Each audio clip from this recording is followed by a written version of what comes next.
Ang kwento ni Tomby. Ang kwentong ito ay hango sa totoong buhay. Mula ito sa isa nating tagapakinig. Karanasan ito ni Rodel. Taong 1993. Probinsya ng Leyte. Hindi maiwasan ang pagtataka, lalo na kung dayo ka sa isang lugar. Kagaya ng binatang si Rodel, 22 taong gulang. Mula sa Maynila ay pumunta ng Leyte upang magpagamot sa isang albularyo. Wala namang sakit ang binata. Ang ina nitong nagdurusa ng barang ang ipapagamot. Buwan ang lumipas ngunit wala pa ring pagbabago sa kalagayan ng ina. Ilang ospital na ang napuntahan. Ilang doktor na rin ang sumuri. Subalit walang ni isa ang nakapagbigay ng tamang lunas. Malaking halaga na rin ang ginastos para sa medisina, na ang resulta, lalo lamang pinalala ang sitwasyon. Nang bumisita ang kaibigan ng ina, ito ang nakapagsabi na maaaring barang. Ito rin mismo ang nagsuwestyon na ipagamot na sa albularyo. Nagbigay ng pangalan at lugar. Ito sila ngayon. Nagtatanong kung saan matutunton ang nagngangalang Felipe. May pagdadalawang isip pagdating. Dahil may nagsabi na ang hinahanap na matanda ay hindi madaling kasundo. Na kung minsan hindi tinatapos ang panggagamot kapag nakasagutan ang kaanak ng pasyente o ang mismong pasyente. Binalaan na anuman ang sabihin ito, piliin na sundin kesa sagot-sagutin. May ilang beses na tinamaan ng sumpa ang pasyente dahil sa hindi pagkakaunawaan. Imbes na tulungan, tinuluyan pa ito. Tinawagan ni Rodel ang kaibigan ng ina. Kinumpirma kung tama ba ang pagkakalarawan sa matanda na pinagtanungan. Tumugon naman ito, kaya't nag-aalangan ang binata. Ugali ng nakakatandang kapatid na kasama ngayon ang mag-usisa. Hindi ito titigil hanggat hindi malilinawan. Ate Ima, baka pwedeng manahimik ka na lang muna. Isarado mo yung bibig mo kapag harap na natin yung albularyo. Kilala pa naman kita. Tutuloy na lang tayo kasi ang layo pa ng binahe natin kung aatras lang din. Isa pa, isaisip mo na para kay nanay yung ginagawa natin. Maliwanag ba? Wika ni Rodel. Aba, kung makapagsalita ka parang ang sama ko ha. O siya, ito na ang sityong itinuro ng tambay. Alin ba rito yung tahanan ng albularyo? Kubo raw pero kubo naman lahat ng bahay rito eh.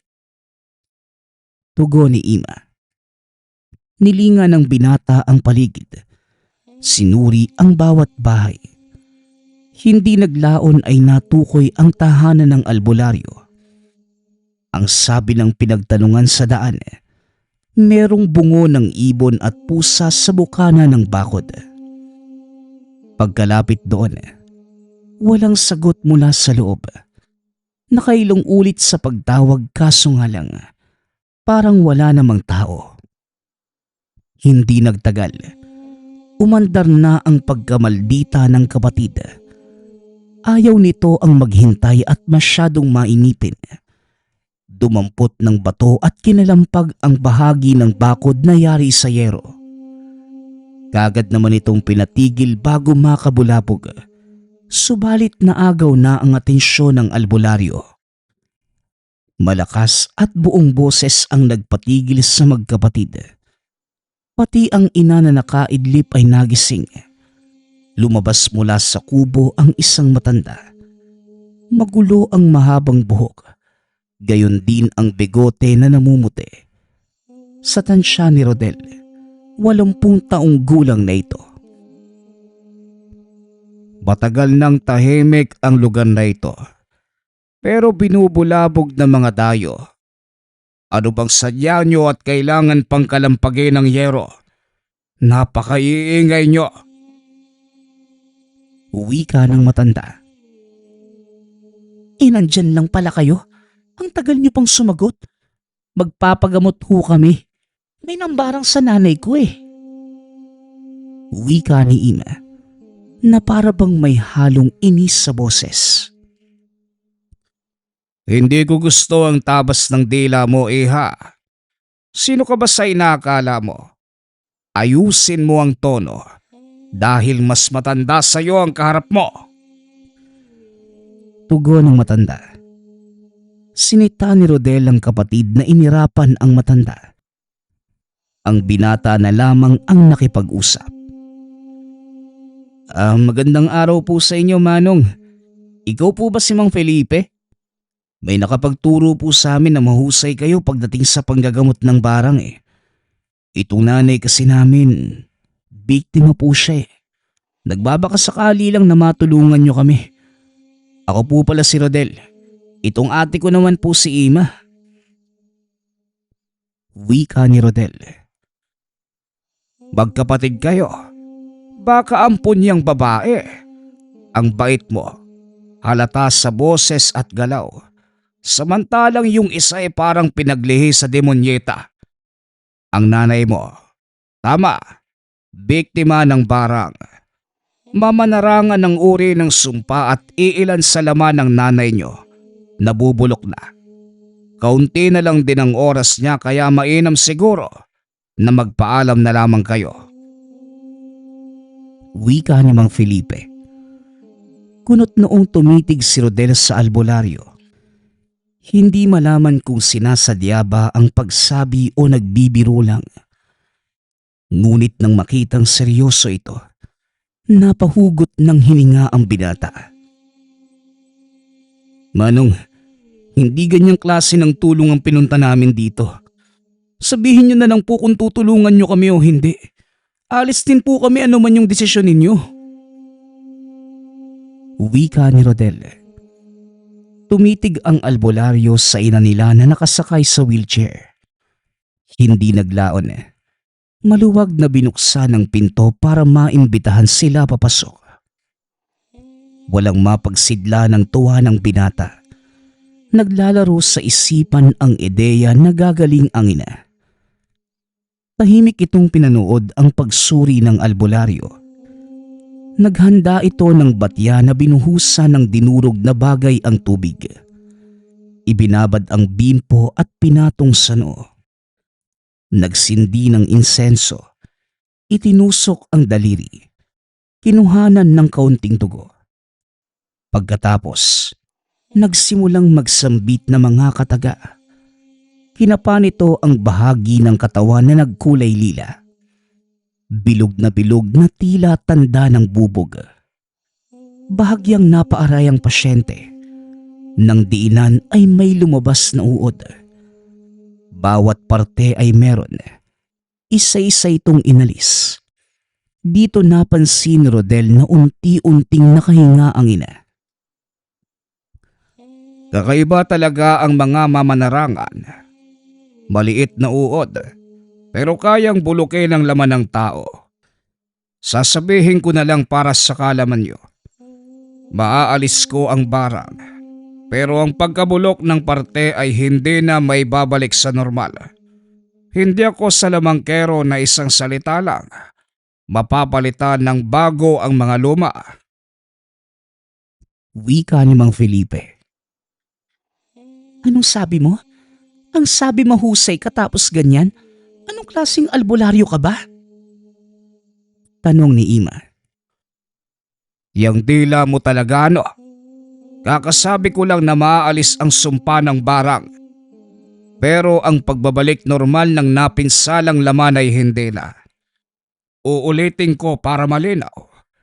Pag-alis ng barang lamang ang magagawa ko. Nagkakaintindihan ba tayo? Wika ni Mang Felipe. Manong, kung sakaling maalis po yung barang, gagamutin niyo naman po si nanay, hindi ba? Bahala na kung hindi babalik sa normal yung kondisyon ng organ. Basta mababawasan yung pagdurusa niya. Alam mo, iho, mas mabuti pa kung ikaw ang magsasalita kesa dyan sa kapatid mo. Magkakaintindihan pa tayo nang hindi humahaba ang usapan. Oo naman, gagamutin ko ang kondisyon ng nanay mo. Mababawasan ang pagdurusa niya. Pagagaanin ko ang kanyang pakiramdam. Teka nga, inalis mo na ba yung barang? Puro ka daldal dyan eh. Tapos maya-maya nasa katawan pa ni nanay yung sumpa. Sabat ni Ima. Dito na sumenya si Mang Felipe. Napatahimikin ang nakakatandang kapatid. Sinita naman ito ni Rodel. Sa kabila ng sinabi ng albularyo, kahit papano, nakahinga ng maluwag ang binata. Sa pagkakataong ito, may maaasahan pa siya. Matapos ang gamutan, pinagpahinga muna ni Mang Felipe ang ina nila. Sila naman ay binigyan ng unan at banig. Itinuro ang bakanting pwesto ng sala. Hindi na rin nakapagreklamo dahil wala ring pagpipilian. Sa unang gabi na pagsilong sa tahanan, hindi makatulog ang magkapatid. Hindi naman sa namamahay, sadyang tila may kakaiba lamang sa paligid. Kinumpirma ni Rodel kung nadidinig din ba ng kapatid ang mahihinang pag-ungol, ang nangangamoy sunog na buhok, ang pabalik-balik na pagdaan ng anino sa pagitan ng maliit na siwang sa kawayan na dingding. Kung bubong naman ang pag-uusapan, para bang mahawi ang pawid. Tinignan ng binata ang kwartong kinalalagyan ni Mang Felipe. Mahimbing naman itong natutulog. Sa kabila naman ay ang ina. Silang dalawa ng nakakatandang kapatid ang panaypalitan ng tingin. Hoy, hindi kaya may halimaw sa lugar na ito? Kinikilabutan ako. Bulong ni Ima. Samantalang si Rodel, sumenya sa kapatid na wag mag-ingay. At nang makatsyempo, dahan-dahang gumapang sa may bintana para silipin ang nangyayari sa labas. Mayabong ang damo sa bahaging yun, ngunit malinaw na nakikita ang nakatayong nilalang. Hindi maunawaan ng binata kung paano nagkaroon ng ganong klase ng katawan. Hanggang tuhod lamang nito ang mga halaman na kung ikukumpara sa tangkad niya, lampas bewang. Isa pang napansin, mahaba at malapatpat ang braso. Ang mga daliri naman ay parang manipis na kahoy. Mahaba ang buhok na sumasabay sa galaw ng hangin. At hindi naglaon. Nag-iwas ng tingin si Rodel nang lumitaw ang malaapoy na nanlilisik na mga mata.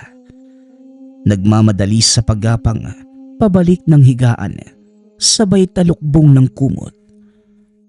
Makaraan ng ilang sandali, naliligo ng pawis ang magkapatid. Hindi na halos makahinga sa ilalim ng kumot dahil sa init. Idagdag pa ang umaalingasaw na amoy.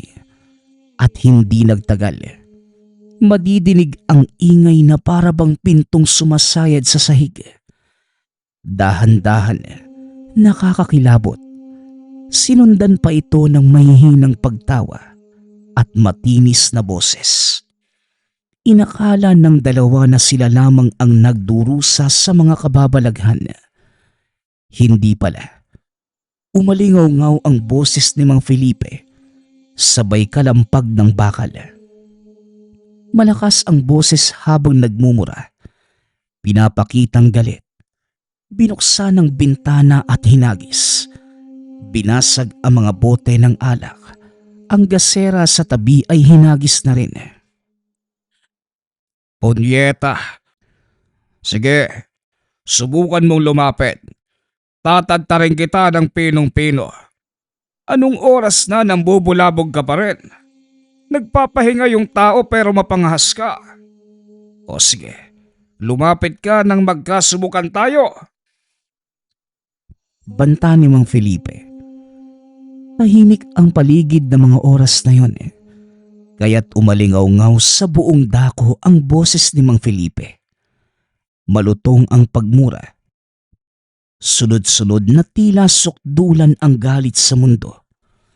Saka lamang huminto sa pagbabasag ng maubos ang bote. Makalipas ang ilang sandali, napansin ni Rodel na unti-unti nang nawawala ang presensya ng nilalang. Tumigil na din sa pagsasalita si Mang Felipe. Hinihingal na napaupo. Ayos din yung pakulo mo, Manong no? Ang lutong niyo pang magmura, no? Una ni Ima.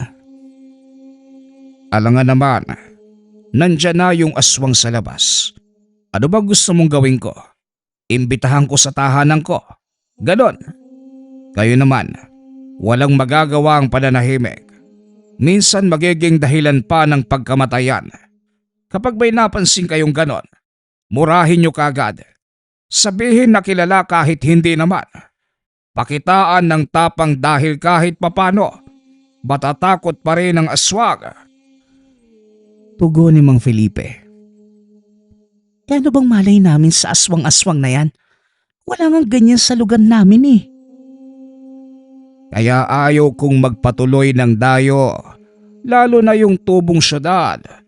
Mga walang kalam-alam, mga mangmang.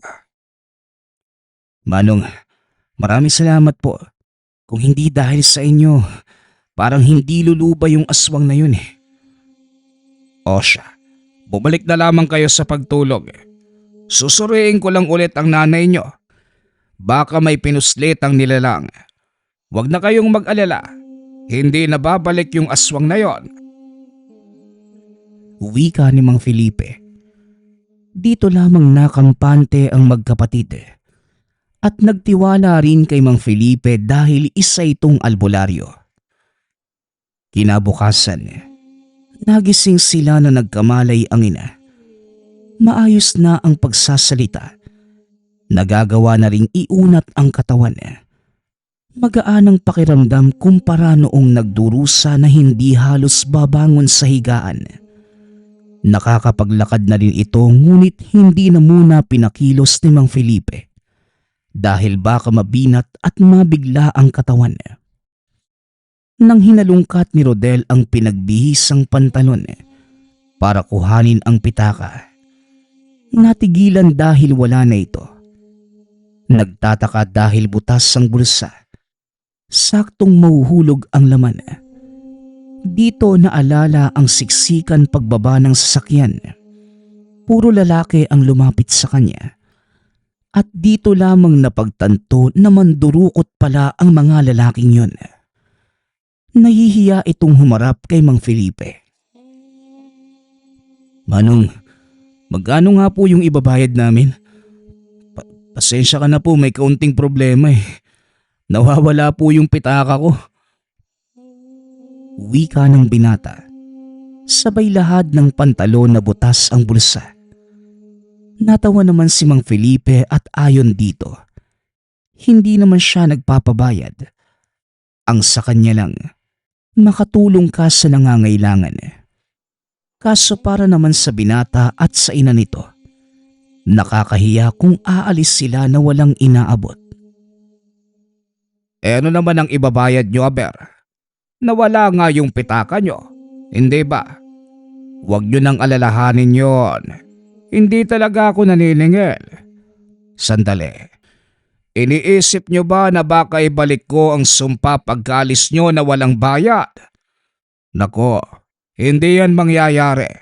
Hindi ako ganyang klase ng tao. Huwag nyo nang isipin yon. Ayos lang. Tumutulong ako na walang hinihinging kapalit.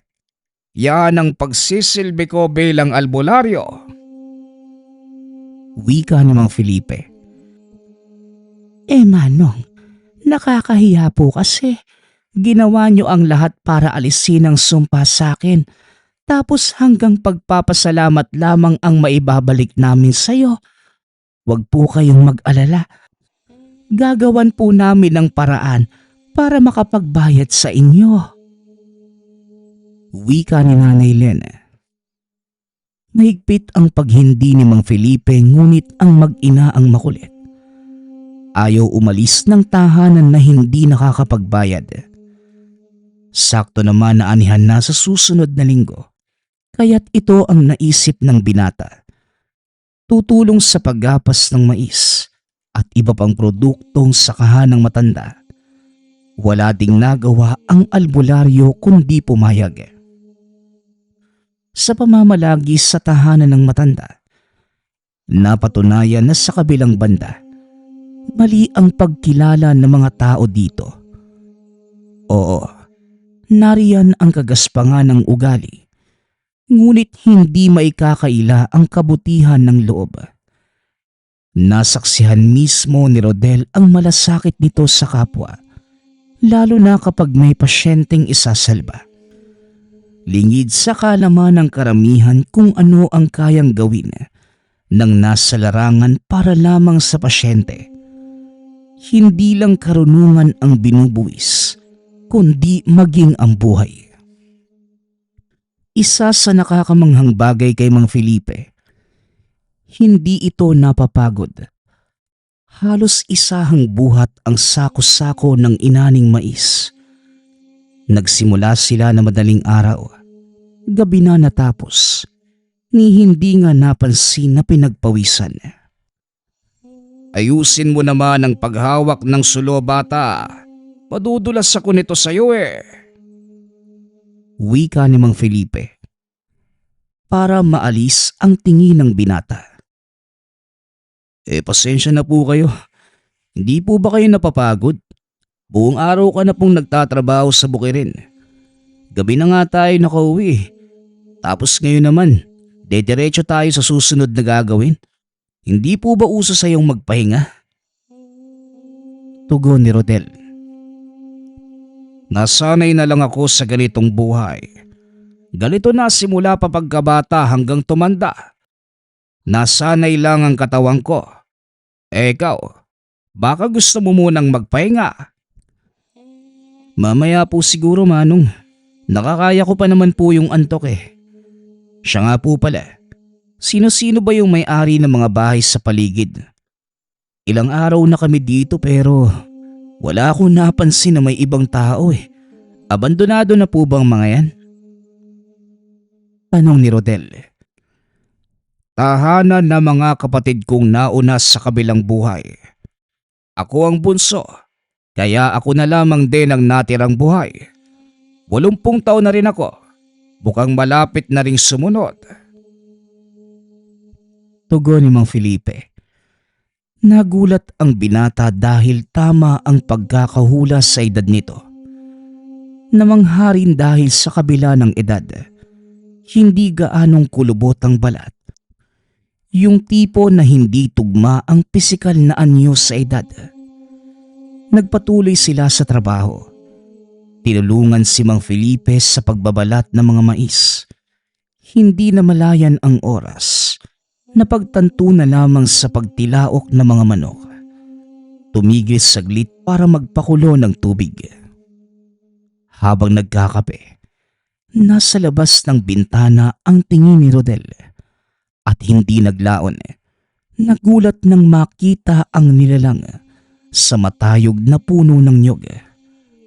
Tao, babae, umaakyat sa puno na pabaliktad ang katawan. Yun bang nauuna ang mga paa? Nasa hulihan ng ulo. Kinilabutan ang binata kaya't lumingon sa kinalalagyan ni Mang Felipe. Hindi kailangang sabihin dahil nakita rin ito. Yan ang tinatawag na balintutuwad. Uri ng aswang na nakabaliktad habang umakyat ng puno. Itunuring ng karamihan dito sa Leyte na isang alamat o kwento-kwento. Pero sa akin, lahat yan ay totoo. Yan ang ebidensya. Buhay na buhay. Ilang ulit ko nang nakita ngunit hindi ko kilala kung sino talaga yan. At isa pa, wala naman din akong pakialam dahil hindi ko nadinig na merong biktima rito sa lugar. Umaakyat lamang din sa puno hindi lumalapit dito para maghasik ng dilim. Pagpapaliwanag ni Mang Felipe. Napatitig si Rodel sa kinaroroonan ng aswang. Ngunit kagad ding nag-iwas ng isara na matanda ang bintana. Nagbigay ito ng babala na kapag nakita muli ay huwag nang titigan, pansinin o kahit isipin man lang dahil malaki ang tsansa na mapapansin ito at baka maging biktima pa. Hapon na nang matapos sa pag-aalis ng mais. Mano-mano, kaya matagal. Ilang sako pa lamang din ang natatapos. Sa puntong ito, nautusang maghakot ng busil at balat papunta sa kabilang sitio. May negosyanteng bumibili nito para ipakain sa mga baka. Habang pauwi, may nakasalubong itong ale. Nakasalampak sa lupa.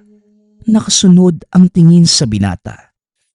Hindi maunawaan ang emosyon ng mga mata dahil sa ilang ulit na pagsulyap na para bang lalamunin siya nito. Binilisan na lamang ang lakad hanggang sa hindi na makita. Subalit, kahit wala na ito, naroon pa rin ang pakiramdam. Napansin ni Mang Felipe ang pananahimik ni Rodel. Iniisip pa rin ng binata ang nakasalubong na babae. Kagad namang nagkibit balikat at sinabing baka guni-guni lang. Tumango na lamang ngunit gayunpaman. Duda ang albularyo. Napansin din na parang hindi nagsasalita ng katotohanan. Kaya ito na mismo ang nag-usisa sa sariling pamamaraan. Pinuntahan ni Mang Felipe ang negosyanteng pinagdalhan ng balat at busil ng mais. Wala naman itong kahina-hinalang napansin, maliban sa partikular na bahagi ng daan. Siya yung tipo ng albularyo na maaamoy ang natitirang bakas ng nilalang sa isang pwesto. Lalo na kung hindi pa masyadong matagal noong umalis. Hinimas nito ang lupa at saka tinikman. Kagad dinura ng malasahan. Sa kabilang banda, napangiwi si Rodel nang makitang tinikman ng albularyo ang lupa. May ideyang tumatakbo na sa isipan. Dahil ang pwestong yun ang kinalalagyan mismo ng ale kanina. Lihim itong nagpasalamat sa mabilisang aksyon na matanda. Sumunod siya nang tinahak nito ang daan pauwi. Bago maghapunan, napansin ni Rodel na hindi mapakali si Mang Felipe. Panay ito silip sa bintana. Ilang ulit sinuri kung maayos ang pagkakasara ng pinto. May itak na nakasukbit sa tagiliran at ang agaw pansin ay ang kwintas. Isang bato na kulay lupa. Naku, parang nasisiraan ng bait yung kaibigan mong matanda na yan, oh. Tawagin mo kaya para sabay tayong maghapunan para isahang ligpit ng pinagkainan? Bulong ni Ima. Sinita ng binata ang kapatid. Tila may ideya na ang binata sa kinikilos ng albularyo. Kaso nga lang, hindi sigurado sa eksaktong dahilan. Gayunpaman, sumalo ito sa kanila. Naunang matapos si Mang Felipe, sa hagdanan ng kubo pumwesto ng upo. Hawak-hawak ang itak.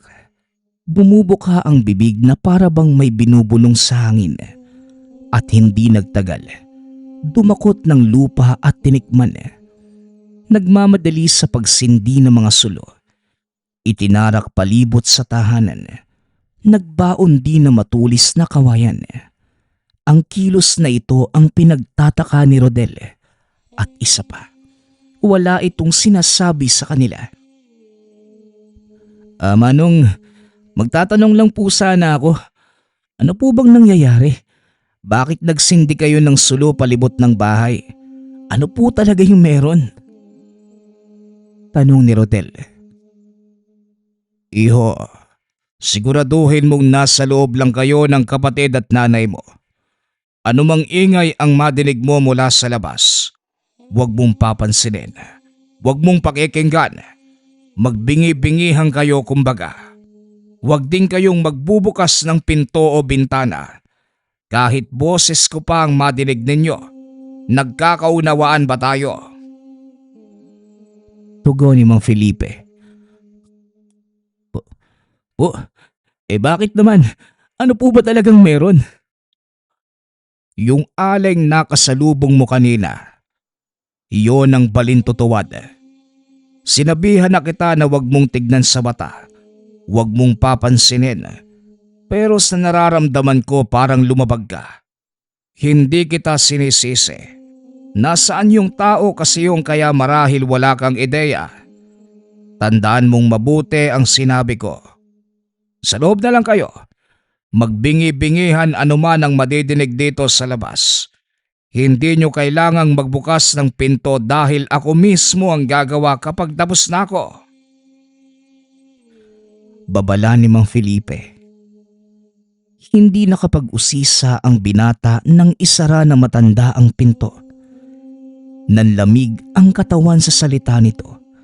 Dali-daling tinipon ang kapatid at ina. Sa sala sila pumwesto. Sinabihan ang mga ito tungkol sa bilin ng albularyo. Wala nang nakapagtanong dahil natatakot. Katulad ng sinabi ni Mang Felipe, may ingay sa labas. Yung tipo ng ingay na unang pagkadinig. Kikilabutan pati ang iyong kaluluwa. Idagdag pa ang alulong ng aso sa hindi kalayuan. At dahil malakas ang apoy ng mga sulo sa labas, rumerehistro ang anino sa dingding. Maliban sa figura ng albularyo, meron pang isa. Isang babae na bahagyang nakayuko. Mahaba ang mako ko. Tumutulo ang laway. Magulo ang may kahabaang buhok. Kakaiba ang galaw. Tahimik na pinapanood ang tila palabas ng mga anino. Hindi man aktwal na nakita ang bakbakan.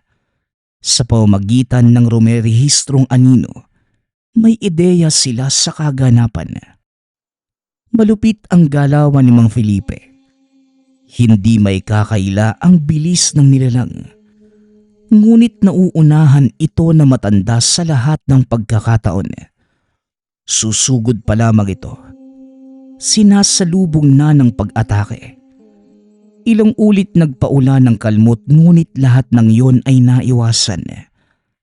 Nang humagupit ang mahabang dila, dito naisahan ng albularyo.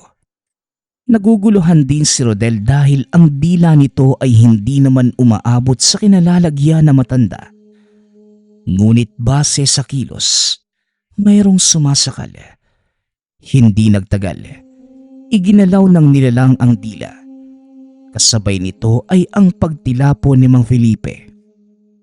Sa puntong yun, kumatok ang nilalang. Tinangkapang gamitin ang boses ng albularyo. Ngunit walang nakinig. Walang nagbukas. Naging tuod na rin ang mag-ina sa labis na panlalamig. Hanggang sa lumakas ang kalampag na para bang tatanggalin ng pinto. Ngunit bago ito mangyari, nakaganti si Mang Felipe. Tumagos ang itak sa katawan ng nilalang. Kaso naibalik din sa pamamagitan ng kalmot. Gayunpaman, hindi yon alintana ng matanda. Sinaksak niya ng sinaksak ang nilalang at hindi naglaon. Nalupig din ito. Nagbukas ang pintuan. Bumungad ang sugatang si Mang Felipe. May bakas ng pagkakasakal sa leeg. Napuruhan ng kalmot ang balikat na umabot sa braso. Si Rodel ang nagsisilbing manggagamot alinsunod sa gabay ng albularyo. Sa kabutihang palad, naagapan naman, pinakuha lamang ng lupa, binulungan ng orasyon at saka nilunok. Titig na titig ang binata rito. Nagtatanong ang mga mata kung paano makakagamot ang lupa. Nang mahimasbasan si Mang Felipe, pinagtapat ang bisa nito. Mapag-usisa ang mga mata mo. Iho, mabuti yan dahil malalaman mo ang mga bagay-bagay sa tulak ng iyong kuryosidad. Napansin ko rin ang pagtatanong mo sa kwintas at sa pinagawa ko sa lupa. Tinikman, tapos ngayon nilunok. Ang ritual na pagtikim ay para malaman kung sino ang kaaway. Kung nandyan ba ba o palapit pa lang. Ang pag-ihip ng orasyon at paglunok ay nagsisilbing gamot sa espiritual na sugat at sa pinsala ng kaloob-looban. Lahat ng ito ay parte ng pamamaraan sa tinatangang kong gamit, ang mutya ng lupa. Ipinakita ito ni Mang Felipe. Ngunit hindi hinayaang kunin ng binata o ng kapatid o ng ina. Itinuturing na sagrado kaya't pinagbabawal na mahawakan ng sino-sino. Tumitig lamang ito at nang magsawa na sa kakatingin, kagading tinago na matanda. Namangha si Rodel, hindi akalain na malawak ang kaalaman ng albularyo. Ang buong akalay hanggang panggagamot lamang sa barang ang alam. Yun pala, meron pang tungkol sa mutya at nakakapagtakang kilos sa lupa. Mabilis na gumaling si Mang Felipe. Ilang ulit ding nilapatan ng gamot at orasyon ang sugat sa katawan. At nang magawa ng kumilos, nagpaalam itong susuriin ang paligid kung may naiwan bang bakas ang balintutuwad. Hindi na kasama si Rodel dahil hindi pumayag ang albularyo. Nalaman na lamang niya sa kwento nito pagbalik. Ang sabi, habang sinusundan ang bakas naabutan ito sa isang sitio kung saan meron pang kasamang kauri. Hindi inaasahan ni Mang Felipe na marami ang lahi. Ngunit hindi ito natakot. Nabigla lamang sa dami. Naghihingalo ang balintutuwad na nakalaban. Naghamon ang kapwa nito aswang, bagay na hindi inurungan. Nang magsimula ang aktwal na labanan, hindi nagawang makalapit ng nilalang. Dumakot ng lupa si Mang Felipe. Hinipan ng orasyon ang hangin sabay hagis dito. Nang tumama, naging tuod na lamang matapos maparalisa ang katawan. Kagad itong bumagsak. Hindi makapaniwala ang angkan. May humakbang para sumugod, ngunit hindi pinigilan ng isang matanda. Malakas at malinaw ang bigay na babala. Ang kaharap natin ngayon ay isang malakas na antingero. Saksi tayong lahat sa ginawa niya sa kapatid natin. Kung susubukan niyo pang manlaban, hindi na lalayong uubusin tayo ng matandang yan. Kaunti na lamang ang lahi natin. Huwag na tayong mag-aksaya ng buhay. At ikaw, antingero, ipagpatawad mo ang kalapastanganan ng aking kauri. Wala siyang ideya sa ginawa niya. Ako na mismo ang makikiusap. Umalis ka sa lugar na ito at mananahimik na kami. Wika ng lalaking balintutuwad. Matapos ang kasunduan, nilisa ni Mang Felipe ang lugar. Hinantay na lamang din ng mag-ina na matapos ang pag-aani ng mga pananim. Ang tulong ang magsisilbing kabayaran sa paggamot kay Nanay Lena. Ilang araw ang lumipas bago umalis sa poder ni Mang Felipe. Ito na rin mismo ang umako sa gastusin nila pabalik ng Maynila. Bago ang biyahe, naglapat ng orasyon ang albularyo sa bawat isa. Layon na maiwan sa lugar ang anumang kababalaghan na naranasan. Naging epektibo naman ito dahil pagkabalik sa tahanan, tila ba galing lamang sa bakasyon. Naalala naman na pinagamot ang ina ngunit naging malabo ang tungkol sa balintutuwad. Ang humaplos sa puso ng binata ay ang pasikretong paglagay ng kakarampot na lupa sa bawat bulsa na sinuot nila noong pauwi. Hindi inaasahan na ganoon kabuti ang puso ni Mang Felipe. Sinigurado nitong makakarating silang ligtas sa anumang banta ng panganib. At bilang alaala at tanda ng albularyo, itinago ni Rodel ang lupang yun. Sa napapansin ng binata, habang tumatagal, nagbibigay ng gabay ang lupa, lalong-lalo na sa kaligtasan. Magpasa hanggang ngayon, hinding-hindi niya malilimutan ang kwento ng bantog na albularyo sa Leyte na may tangan ng mutya ng lupa.